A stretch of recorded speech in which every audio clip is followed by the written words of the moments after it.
episode 6 of Talent Jockey.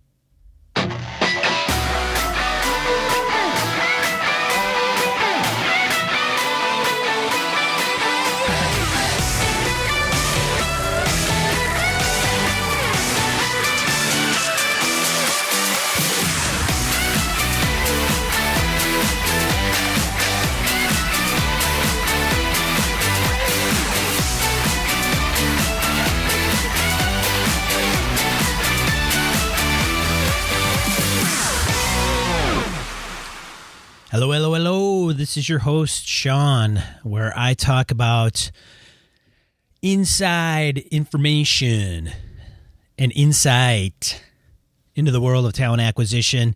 Gearing this podcast to you, job seekers, recruiters, hiring managers. If you can't tell, I've had a cup of coffee. I'm good to go, and I usually don't drink coffee. So yeah, I'm good. I'm pumped up for this episode. But before we get into the main topic, this is like the 5th time I've recorded this episode. And why? Because this podcast creates kind of a conundrum because I'm gearing towards, the focus is to 3 different audiences. But I think I've mentioned this before. I really think that everybody could benefit from some of this information. Even recruiters or hiring managers, they're going to want to know about resumes because you should be keeping yours up to date. It's not just for job seekers or unemployed or candidates, because you are one, kind of. Maybe not active. So, yeah. Bit of a conundrum. And in this episode, I was going to talk about kicking off the hiring steps. And you should see, I got through not even half and went over a half hour. I thought, this is going to be a 2-parter. I'm going to have to break this down even in further details. And what I decided to do after recording this a few times is simply talk about some of the details that are discussed between the recruiter and the hiring manager during their initial meeting. And I'm not going to point out the obvious ones. Some will be obvious. I'll just recap those quickly, go over them. But the ones I'm talking about are ones that have to be tricky or lead to other things or can hang up the process, what have you. And this is to provide some insight to jobs. So why is the job seeker listening to this episode? Well, because you will find out if something gets hung up in the steps. You'll know why. Maybe one of these things weren't fleshed out enough. Recruiters would want to hear this simply as a refresher. Maybe some 1 nugget or 2 nuggets that they can take and on their next time that they meet with a client. Hiring managers. This also pertains to you because you're going to be providing a lot of this information, and sometimes you don't always have it. All right, let's be fair here. So again, we're trying to make all 3 come together, happy ending. This is a part of that. Before we go into the details, I want to make an announcement. I want to provide resources to you folks. This podcast is a resource, but I also have a resources section on the website. I don't know if I've mentioned this before in previous episodes. And the resources are going to be broken down. Right now I have resources for job seekers, and I have resources for hiring managers. The Job Seeker Resource tab, you can get some resume templates off of that area.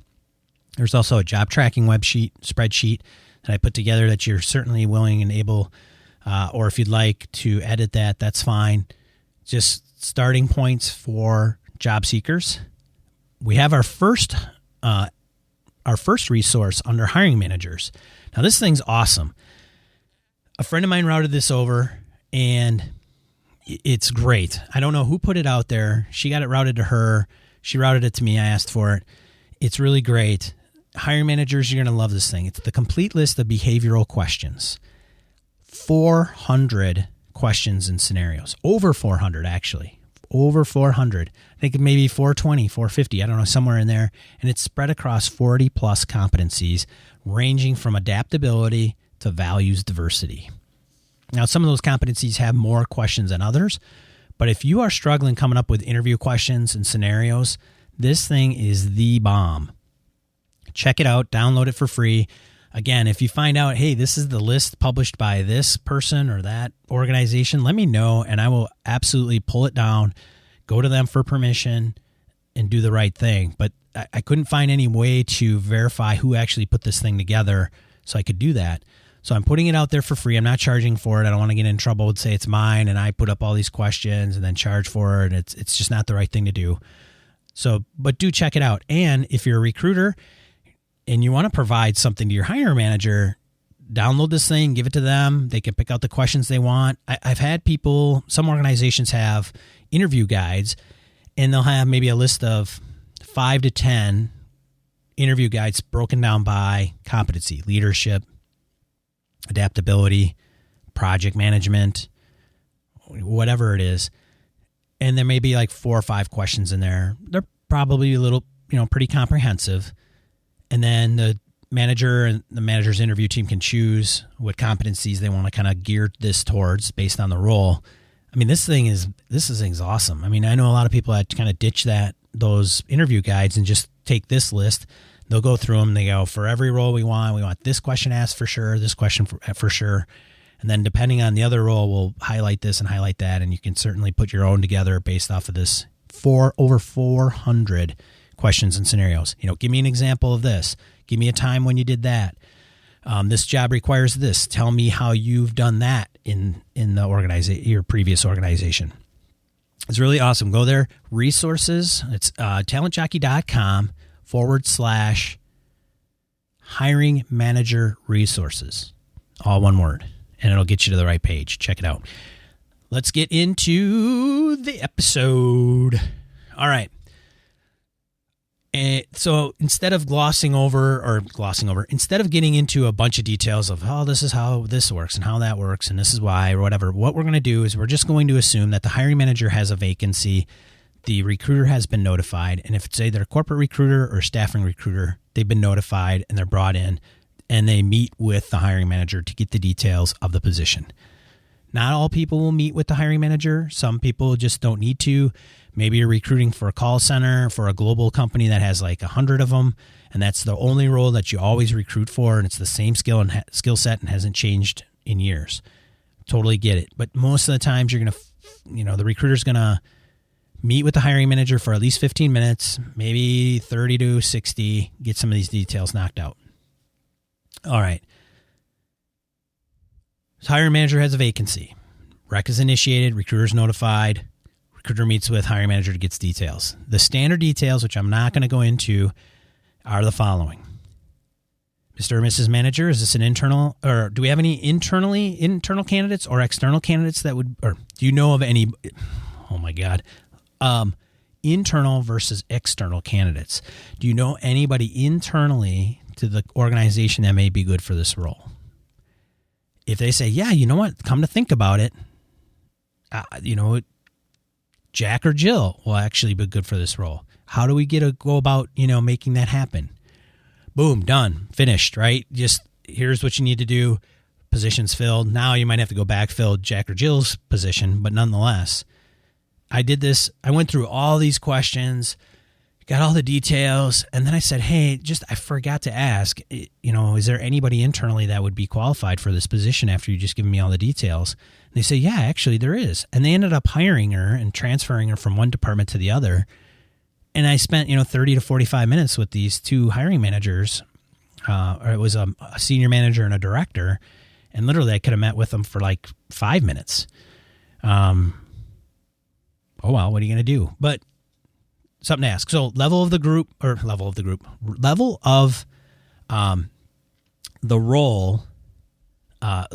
role. Okay. Got my typing here all messed up. Level of the role, the group this person will support, any cool things that the hiring manager can provide to the recruiter that's unique about their own area. Maybe it's something they're working on. Maybe it's the environment. Maybe everybody has Nerf guns and it's Nerf Gun Thursday. If you don't have one, you're in a lot of trouble. Something along those lines, something unique to the area. The job duties, of course, the set of skills are no-brainer. Discuss the job description. Discuss the job posting, which I'll touch on in a little bit here. What is missing on the team that this person can help with immediately. Any projects that the team is working on currently and where those projects are. What was the call or was the need for the project initially? Has anything changed? How far along down the road are you in the project? What's the overall scope or length? So if it's a 3-year project, how far are you into it? 1 year? Got it. What phase? Some of those things. Team size, how big is the team? Those are all pretty straightforward, right? You'll jot them down, and those are going to be conveyed to the candidate, and they may even play a role in how you post the position. Now, here are some other things. Now, these are not, what I've all mentioned are not all necessarily in any specific order. So you're going to have to get into a flow and reorganize these as you see fit. Here are some details that really need to be fleshed out, and I'll tell you why. First one, vacancy. Is it a vacancy or a newly created position? Now, that may seem like a relatively no big deal question, but if it's a vacancy, it's different than newly created, because if it's newly created, you're going to have to determine, is it newly created in the whole entire organization? So this role has never been in the org. We're creating this from scratch. Nobody's ever done this for our organization. That's different. That's going to have to get routed probably to another human resources contact, or the job details posting is going to have to get vetted. Salary is going to have to be dictated by either compensation or, probably finance, right? And getting that in place. What's the market call for? And that you may want to just, as a recruiter, say, well, hold on a second. Before we get into that, I'm going to need you to do X, Y, and Z so we're all on the same page. If it's newly created, the position exists in the organization, just not on the team, right? We've never had a business analyst, and this is our first one, but we have BAs in the organization. Okay, that's a little bit different, not a problem. So what is specific to this role than maybe other similar roles, other BAs in other areas? Okay, posting details, I mentioned that. You would think this is pretty straightforward. This will help nip things in the bud when it comes to who is applying to your position. So if you're always getting the same type of candidates with the same type of background and experience and skill set, chances are the posting is not conveying the correct information, because they're reading it and somehow it's triggering them to say, oh yeah, that's me. And then another person that's similar to them, oh yeah, that's me. And they apply. And then all of a sudden you have a pool of candidates that are just missing the real nitty gritty experience that you need. So discuss that with the hiring manager. Hiring manager, understand what's going to have to go into a posting. We could do a show on posting details, which I will in the future, so I won't go into those right now. But posting is going to have to be addressed. It will save both of you a lot of time and the candidates. They don't want to apply to a position that is not right for them. So let's save everybody time and get that thing down and right. Salary. Again, you'd think, well, here's a salary range. It's in this grade. It's this range. If it falls anywhere in here, then great. Well, there's plenty of hiring managers that look at their current staff and say, well, my highest paid individual is at 60. This is a junior level position. I've got a couple of juniors. I want to pay this person $40K. Now, this is after you get all the skills and experience, and you say, Mr. and Mrs. Recruiter says, yeah, hiring manager, it's not going to happen. I'm in tune with the market. The skills and experience that you're wanting is easily starts at $60K. What are we going to do? Well, no, I still want to pay him $40. Okay, that's fine. Keep in mind, this is going to take a while. It may not even come to fruition. I'm just letting you know. You post it, you do your thing as a recruiter. I say this and I explain some of these for you, job seeker, because it's not always the hiring manager that's dictating things. It's not always the recruiter that's dictating things. It's a common conversation. However, the recruiter is, their client is the hiring manager. That's their customer. So they want to be consultative, but they don't want to squash their hiring manager. It really isn't a good approach. Some of them do. Nope, sorry, can't do that, right? Heavy-handed human resources may do that, but it's a conversation, and everybody has a choice. Mr. and Mrs. Hiring Manager, you have an option. Let me give you your option. We could do that. We can keep the $40K in mind, but here's what's going to happen. You're going to get less candidates. that fall into that range with this experience. Are you okay with that? In turn, that's going to slow down the process in getting the right people to you. I just want you to be aware of that. This could go on for quite some time. Well, yep, nope. See, they have the option there. You're giving them the choice. So pin down salary requirements and what that's going to entail. Determine the supervisor. Again, you think this is a no-brainer. Recruiter talking to the hiring manager. Obviously, they're the supervisor. Well, no, not necessarily. There's a team lead involved. So is this person going to be reporting directly to you, Mr. or Mrs. Hiring Manager? No. Oh, they're not. No, we have a team lead. They delegate the day-to-day tasks. Now, they're not responsible for doing performance reviews. That's me, but I get feedback from them. I do meet with one-on-one with this staff members all the time, once a week. But they're really going to report to Supervisor Jane or John. Well, then you better find out if Jane or John are on the same page as the hiring manager, because the last thing you want to do is find out that they're both involved in screening the individual, and one's looking for one candidate and the other's looking for another candidate. It's going to go on forever again. So let's nail that down. So the recruiter may have to circle back with the supervisor. All right. And also this helps explain. So when the candidate comes on and they've interviewed with all these people, they realize when they start, they're like, oh, they're reporting to Jack or Jane, or Jill and Jack. Yeah, what I say, Jack or Jane, instead of the hiring manager that they've been interfacing with all this time. It sounds silly, but you got to ask the question. Red flags. Mr. or Mrs. Hiring Manager, can you give me any information that I should be aware of when I talk to individuals that you do not want to see? That could be just a particular skill, could be a particular environment that this individual might come from, but it's really easy, really quick. I know what you want. Now tell me what you don't want. I mean, obviously the don't wants are anything that are opposite of the wants, but you may be surprised at the answer that comes from this.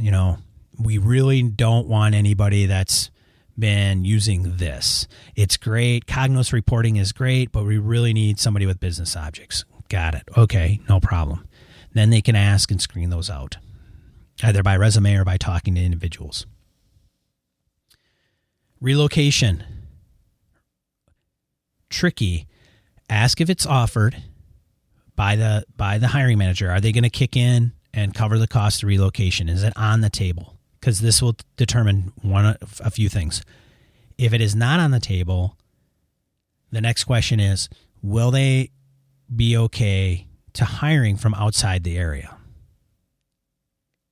And when you talk to candidates and they're from outside the area, the recruiter can talk to them and say, I understand you are in Arizona. This position is in Wisconsin.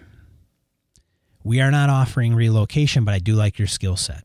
And I wanted to bring that up right off the bat. First question I'm going to ask before we get into any details. If relocation is not offered to you, are you going to be willing to come and work for us? Let the candidate go ahead, job seeker, just be honest. If they say, no, I really need relocation assistance, great, done. We don't offer it. Have a nice day. I'd like to keep you in mind.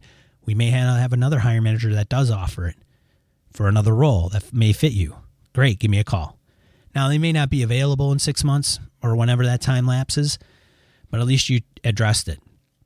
Now, you give the candidate a call. They say, I have family in Wisconsin. I'm going to move there anyway. So I'd prefer relocation assistance, but I'm coming regardless. Great. When do you plan on being in the area? Is that, based on a certain time frame? Or, if we get you hired before then, can you make the move here on your own on time? And they'll let you know. So boom, that's done. It's finished. At the end, the candidate's not going to come up and say, hey, where's my relocation package? Okay, it's already addressed right away. Good stuff. Good stuff. All right, relocation. Boom, check that off the box. Check that off, right? All right.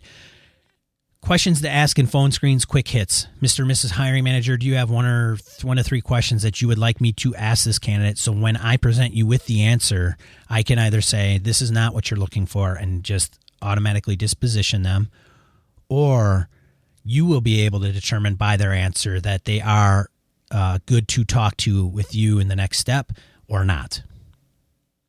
Hiring manager, you got to get your stuff together on some of this stuff. You're going to have to do some work, and that's one of those things. Come up with a question that, you should have a question. You've worked in your industry for probably some time now. You should have a question to be able to pose a candidate to determine whether they're in the ballpark or not. Now, it may not be, cut and dry. If they answer it this way, it's a no, but at least gives you an starting point to elaborate when you do talk to them. Hey, I noticed that you only have like a year of experience in this. How deep is that? How much do you know within that 1 year? They may know more than somebody that's been doing it for 5 years because it's just maybe a smaller percentage or a sliver of what that 5-year person's been doing. All right. Urgency, sense of urgency. Mr. or Mrs. Hiring Manager. Oh, it's urgent. Yeah, we had John leave last week, and we're just buried. We're swamped. I need somebody ASAP. So do you have anybody? Whoa, slow this train down. Get an idea of urgency, because they may say it's urgent. You get that, especially if they elaborate like that, like it's really urgent, and they go into why. But, there's some that will just respond, yeah, it's really urgent. The faster, the better, the sooner than later. Define what urgency is. Also lay out, recruiter, lay it out where it's the hiring manager is going to have to help with that sense of urgency. You can do so much. You can post it very quickly. You could really say, okay, I've got a plan. Here's what we're going to do. Boom, boom, boom. Okay, I'm going to post it. And then as soon as we get somebody to apply to it, I'm not going to wait for a pool of candidates to choose from and vet through. As they apply, I'm going to review them. And then if I find one that I like, if it's really urgent, I don't find it necessary for me to phone interview them. I'm just going to schedule them with you. I will route the resume over, but I'm going to schedule it, and the resume will just be a heads up for what you'll be looking at when you talk to them. It'll move things along really quickly. Interviews. How many interviews? Because the more interviews and rounds that you have, the longer it takes. So what we're going to need to do, typically if it's a 2-round face-to-face interview type of scenario, we're going to nail that down to 1 round. Maybe we'll even skip the phone interview, and we'll just say, we like this person, like what they have, we're going to bring them in for an hour, and then we're going to make a decision. Are you comfortable with that? Mr. or Mrs. Hiring Manager will get out of their comfort zone and say, oh, no, we got to do a phone interview, then we got to do 2 interviews, and each round is going to have 4 people each, which is going to be 8, which is ridiculous. In some situations, not all, but in some situations, and that's going to drag it out. Now, recruiter person knows what urgency means. Urgency does not trump what they find comfortable.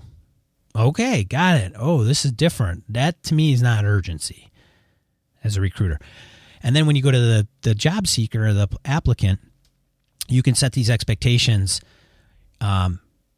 How quickly are they looking to fill this position? Now you could say, well, they're very urgent. But now after that conversation with the hiring manager, you can say, well, we're going to go through the steps. It may take a little while. We don't want you to get hauled up. But if you do have something going on, please inform me so I can convey that to the hiring manager. We could take appropriate steps to make sure that if you are well qualified and we do want to pursue you, that we're just not going to lose you because we're not moving appropriately in time. All right. Urgency. Ugh, nobody knows what that is. All right. Environment person would come from. What type of environment? Large, small, conservative, cube farm, bullpen type of environment. That's going to see if they can fit in. Another thing this environment comes from, you may be able to weed this out. I had an individual who was referred over. I talked to him. Came from a small environment, good experience. Thought they could fill a couple roles, but probably not the one I was talking to them about. And then later I found out that the person who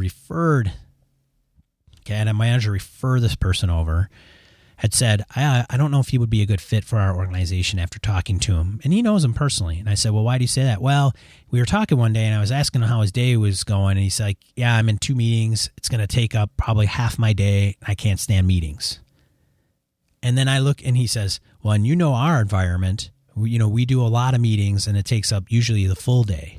So if he doesn't care for a couple meetings that are going to take half a day, then that person's probably he's going to go nuts in our environment, right? So that goes to fit. Job seekers, this is something where if you are disqualified from a role, it isn't necessarily going to be because of your qualifications. It may be something where it's not something that you want to do, or it's not a way that you like to work. So why even, expose yourself to something like that where you're just not going to have good job satisfaction? Now, recruiters, you need to tell those candidates that. Now, the candidate's they may argue, no, I know I said that, but still, I'm okay with that, blah, blah, blah. But come on now, everybody's got to be honest in this process or it's going to fall apart and people aren't going to be happy. So environment, got it? Just one example. Competition. Mr. and Mrs. Hiring Manager, if we were to go out into the marketplace and try to find these people, what other organizations would have these type of people? And they should know, or maybe their team knows, and that's just through networking. Maybe it's just in the local market. We know that company XYZ across town has tons of these people. That allows the recruiter, if you got a sourcer, to go back to the sourcer and say, hey, I know this role, the hiring manager mentioned that XYZ company's got a lot of these people. Great. The sourcer can go into LinkedIn. They can go on the web. They can start making calls into that organization, running queries against that organization in LinkedIn and finding people, emailing them and saying, hey, if you're not happy in your role, we've got something that may be similar in skill set, but a lot different in environment and how we do things. And then they could start sourcing that way. All right. Hiring manager, you got to kind of know that stuff. Interview team. So I mentioned the interview and the steps involved in what things are, what is involved with knowing these steps, right?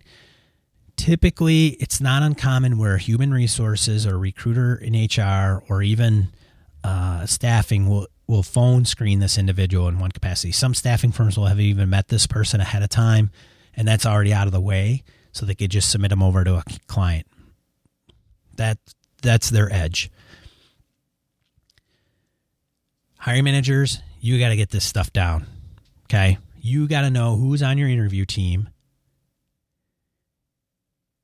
and let them know that they're on your interview team. I've met with hiring managers. Who's the interview team? I don't know. I'll get that to you later. That sucks. Totally sucks. It falls apart in the end. Not always. It's just not the way to do it. Okay, I'll tell you what. You give me the interview team, then we'll move forward. I got all this other details. I just need that, and we'll hit the on button. Why? Why can't you do the posting and all this other stuff? Because when I talk and I get things rolling, I don't want to stop. I don't want to halt the train. Stopping a 1,000,000-ton freight train is hard, and it doesn't do anybody any favors. Hiring manager, get the interview team nailed down, and then when you do, talk to them and let them know. I've had this happen. Send out a schedule invite to a customer of the hiring manager, and that customer may be a manager in that organization, and they're involved. They're involved because they're the customer. The group supports this customer. And the customer gets the email invite and says, Sean, I got this. I don't know what this is.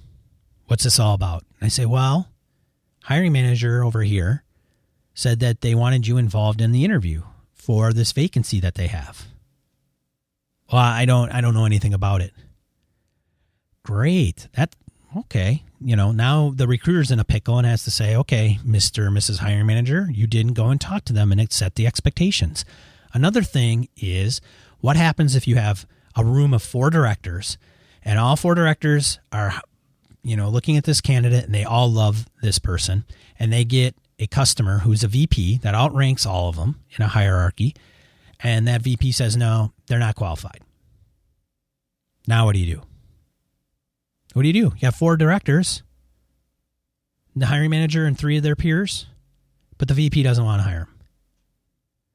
Got to get on the same page, folks. This is where you're setting expectations with the interview team. So if you're a hiring manager in that situation, what you do is you go to the customer who's the VP and say, hey, I want your feedback. We've already vetted these candidates for qualifications. We know that they can do the job. We know that they have the skills. What we would like to have is just your feedback on some of the soft skills and make sure that they can work with your team and not tick anybody off. That's really what we're looking for. We're not looking for you to come back with a hard and fast, well, we don't think they can do the job or not. We believe that they can. We just want to make sure that they can work and have a certain approach that you can appreciate.